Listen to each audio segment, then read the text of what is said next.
Mamalag-malag ang internet natin, mamalag-malag,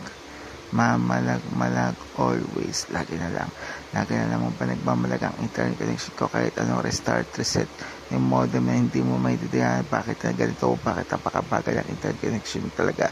Mamalag-malag, ito na yung parody, nakakabugubog version na hindi mo na maintindihan bakit pa ganito, bakit pa gano'n, napakabagal ang internet connection ko kahit anong speed test mo, napakabagal.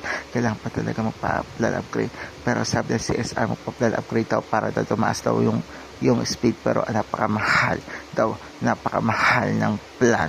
Bakit pa ganito, bakit pa gano'n? Sa version na ito na mamalag-malag, ako talaga naiinis na, naiirita na. Malag ng internet, mamalag-malag ang internet natin, mamalag-malag, always. Lagi na lang.